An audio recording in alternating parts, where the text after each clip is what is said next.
hoy os traía y os traigo buenas noticias para los mercados. Pero vais a ver cómo siempre tienen un as bajo la manga, una carta preparada de esta ruleta rusa de titulares para terminar finalmente opacándolo y cancelándolo. En el vídeo de hoy analizaremos los últimos datos, noticias y analizaremos el mercado técnicamente. Te adelanto que va a ser un vídeo importante e interesante, así que te recomiendo que lo veas hasta el final. Dicho eso, empecemos.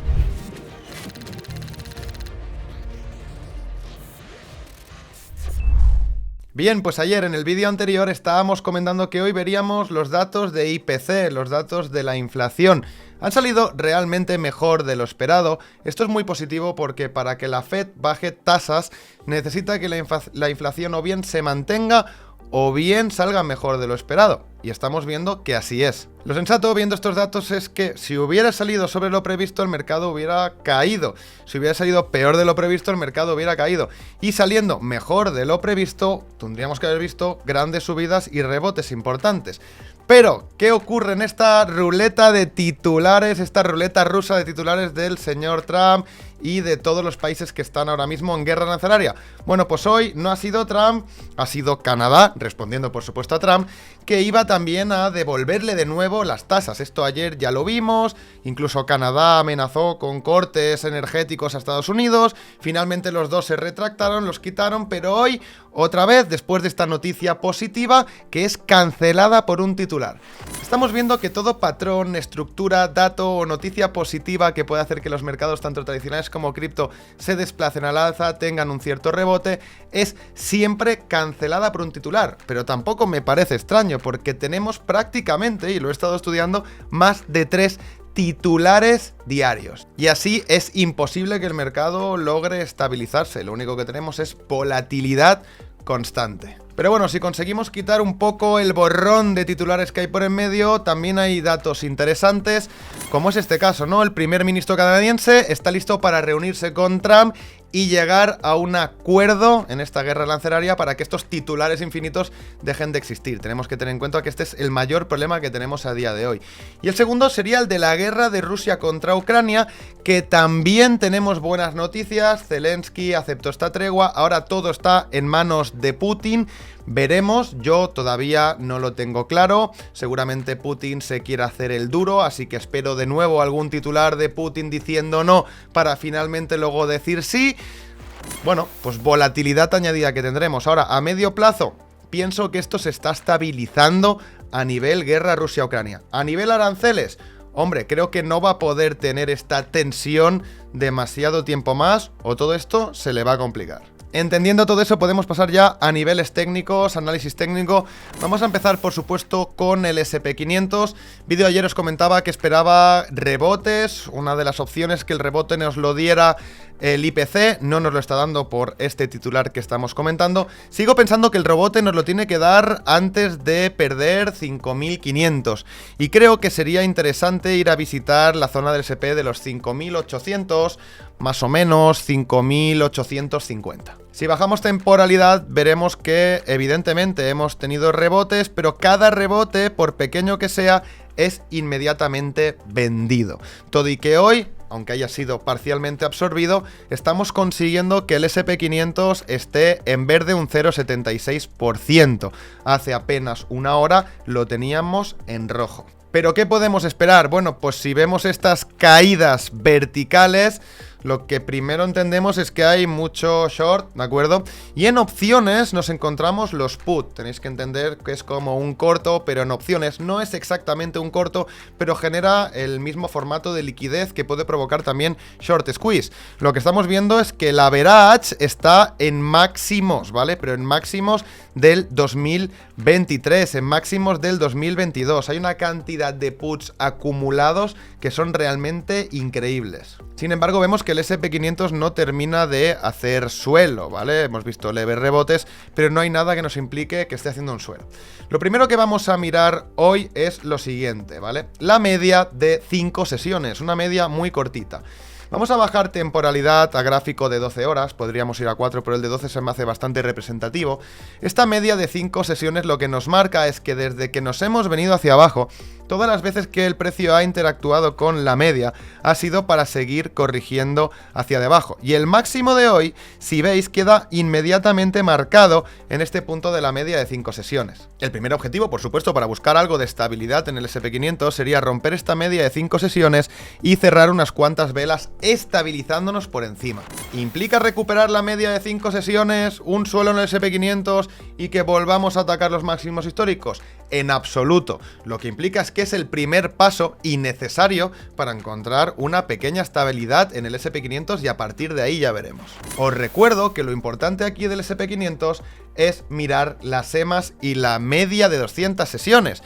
Lo primero que tenemos que hacer es rebotar en esta media de 5 sesiones, estabilizarnos y posteriormente ir a buscar la media primero de 50 sesiones, que la tenemos sobre estos niveles, y luego la de 200 sesiones, que la tenemos sobre estos niveles. Así que sí, sigo esperando un rebote hacia esas zonas. Si pasamos al Nasdaq, vemos también datos muy interesantes, y es que el Nasdaq está rebotando más que el SP500. Esto lo podemos ver claramente si abrimos aquí hoy. Vemos como el Nasdaq está rebotando un 1,54%, mientras que el SP está rebotando un 0,79%. Además, hemos visto que el Nasdaq se está comportando estos días atrás mejor que el SP500. ¿Y qué nos indica esto? Bueno, pues muy simple, nos indica que el riesgo ha estado muy sobrevendido. Si en términos de riesgo comparamos el SP500 y el Nasdaq, sabemos que el Nasdaq tiene más riesgo que el SP. Como estas acciones han sido muy castigadas, están muy sobrevendidas y hay menos interés para seguir ejecutando ventas en el mismo. Por tanto, hemos visto cierta fortaleza. De nuevo, no nos marca ningún suelo local interesante, pero sí sabemos que hay una sobreventa y que, por tanto, no podemos estar muy lejos mínimo de este rebote del que estamos hablando. Si profundizamos un poco más a nivel de acciones, sobre todo 7 magníficos, más adelante ya iremos profundizando sobre otros sectores, otras acciones, vemos rebotes muy potentes de Tesla, después de haber caído muchísimo, un 8 arriba, y vemos Nvidia un 6,64% arriba, mientras las otras se mantienen más o menos laterales y Apple está menos 1% abajo. Es decir, parte de estos rebotes del SP500 y Nasdaq es gracias a que también estas acciones están ya bastante sobrevendidas y estamos viendo ciertos rebotes. Y ahora sí es momento de irnos a cripto, porque tengo cosas realmente interesantes técnicas que comentaros. Vamos a arrancar primero de todo con Bitcoin y vamos a utilizar el RSI, que es un indicador que todos conocéis y que pienso que se le está dando poco interés en el punto actual, porque es el RSI en estos momentos donde nos indica zonas de sobreventa, pero también divergencias, que es lo que vamos a ver. Bien, en gráfico de 4 horas vamos a analizar las últimas 2 caídas y los últimos 2 mínimos que hemos tenido en Bitcoin. Sería este de aquí y este de aquí. Como podéis ver, el mínimo, este es más bajo que este, ¿vale? Es un lower low. Podemos utilizar tranquilamente una línea de tendencia y representarlo de esta manera, ¿vale? Vemos cómo es un mínimo más pequeño. Sin embargo, en el RSI, y si lo ampliamos ligeramente, si vamos a buscar dónde está este mínimo, sería este pico de aquí, veremos que el RSI nos está marcando una divergencia. Vemos que el RSI está haciendo mínimos más altos, mientras que Bitcoin no está haciendo mínimos más bajos. La forma, por supuesto, de interpretar esto es alcista. Lo que nos está diciendo el RSI es que tendríamos que ver ciertos rebotes. Bueno, ¿hacia dónde? Hombre, pues yo pienso que probablemente hacia zonas de los 80.000, aunque primero y más importante sería recuperar esta media que tenemos de 200 sesiones en este punto que nos está haciendo a día de hoy de resistencia. Primero recuperarla, posteriormente ir a buscar zonas de 87, 88.000. ¿Para qué? Bueno, pues para luego ver hacia dónde nos dirigimos. Vayamos paso a paso. Y hablando de divergencias, tengo todavía más datos sobre Bitcoin. Lo que vais a encontrar aquí es verdaderamente interesante y vamos a dejar dibujado ya esta línea de mínimos. ¿Qué es este indicador que tenéis aquí? Bueno, todos conoceréis el par de Ethereum contra Bitcoin, que mide los desplazamientos de Ethereum contra Bitcoin. Bien, este indicador lo que hace es comparar Bitcoin contra el SP500. Lo que vamos a hacer primero de todo es irnos a gráfico semanal. Una vez estamos en gráfico semanal, vamos a ver toda la estructura de Bitcoin. Esta es la del anterior ciclo, ese doble top que nos marcó para finalmente impulsarnos a bear market. Y os voy a enseñar una curiosidad que viene a cuento, por supuesto, para la actualidad. Veis cómo el máximo fue creciente, ¿vale? Vimos un máximo y luego vimos otro máximo creciente por encima. En cambio, en el par del Bitcoin contra el SP500 lo que vimos fue justo al contrario. Vimos que hacíamos un máximo decreciente, un máximo más bajo. En la actualidad, y aquí arriba se repite de nuevo, vemos cómo Bitcoin hizo un máximo y luego un máximo mayor. Lo vamos a dejar marcado para que lo veáis realmente claro. Y sin embargo, en esta parte del gráfico, lo que vimos fue exactamente al revés. Es decir, lo que encontramos aquí fueron dos divergencias bajistas. Si entendemos que este indicador nos marca divergencias bajistas, también nos podría marcar divergencias alcistas. En el gráfico de 4 horas tendréis identificados los mínimos que hemos comentado anteriormente. Los voy a volver a marcar rápidamente para que los tengamos en cuenta. Y finalmente tenemos aquí el mismo index que estábamos comentando antes, la misma comparativa, en este caso gráfico de 4 horas. ¿Qué ocurre? Bueno, pues vemos que el mínimo ha sido en este caso creciente. Y si este indicador nos marca divergencias bajistas, evidentemente también nos marca divergencias alcistas, que además confluyen a la perfección con esa divergencia que hemos comentado del RSI en el mismo punto con los dos mismos mínimos. Lo que de nuevo nos indicaría que es probable que veamos una subida importante a zonas de 87, 88, 89 mil, y una vez aquí tendríamos que ver si venimos de nuevo a atacar nuevos mínimos, hacer mínimos iguales, etcétera, etcétera. Eso lo iremos comentando a base que el mercado vaya desarrollándose. Y ahora que ya hemos hablado de Bitcoin, hoy no vamos a comentar las altcoins, pero sí vamos a comentar Ethereum, porque durante el día de hoy hemos llegado a ver a Ethereum bajando un 4%, ¿vale? Y esto es muy normal, dado que perdimos este soporte que teníamos aquí tan marcado en Ethereum. La pregunta del millón, ¿dónde podemos ver Ethereum darse la vuelta? No tengo respuesta, porque no está interactuando con ninguna zona de demanda importante. La siguiente la tendríamos aquí, fijaros cómo confluye todo esto.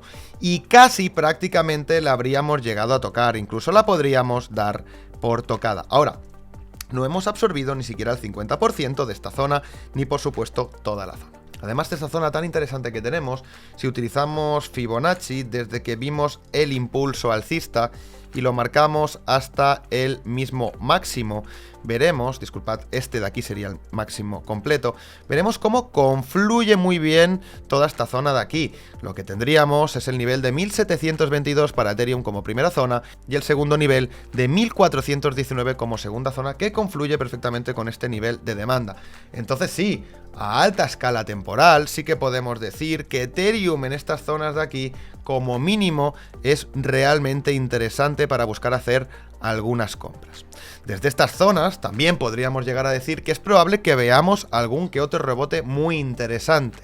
Pero, ¿cómo va a ser ese rebote y si va a significar un suelo y una reversión de la tendencia bajista que estamos viendo desde máximos? Tendremos que esperar también para saber qué ocurre. Antes de cerrar, si recuerdas esa media que teníamos de 5 sesiones, la podemos aplicar por supuesto también en Ethereum y veremos que estamos con algo similar. Es importante volver a recuperar esta media de 5 sesiones para ver cierta estabilidad.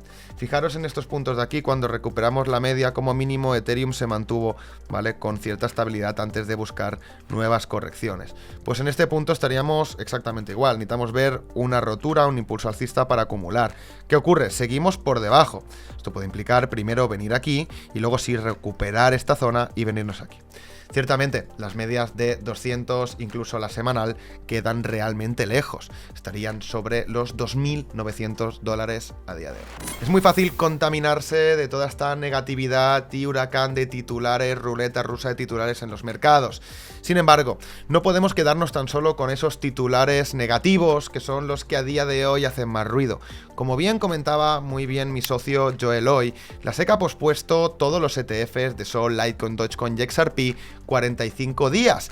Y esto es realmente genial, porque todas estas noticias de ETFs y cualquier noticia positiva o catalizador positivo para el sector cripto sería quemar pólvora. Nos quedaría pólvora completamente mojada que nos cancelarían inmediatamente con cualquier tipo de titular. Entonces lo que estamos viendo es A, los titulares positivos cripto que salen son cancelados. B, es muy probable que tengamos una remesa de titulares y catalizadores alcistas que se están quedando pausados a la espera primero de que se tenga cierta estabilidad en el mercado tradicional, y una vez tengamos esta estabilidad y recuperaciones, veremos cómo empezamos a ver de nuevo titulares positivos en el sector cripto que por supuesto acompañarán con rebotes interesantes del mismo mercado. Este frenesí, esta volatilidad no puede durar para siempre y entiendo perfectamente que sea agotador, tanto si eres inversor del mercado cripto como del mercado tradicional.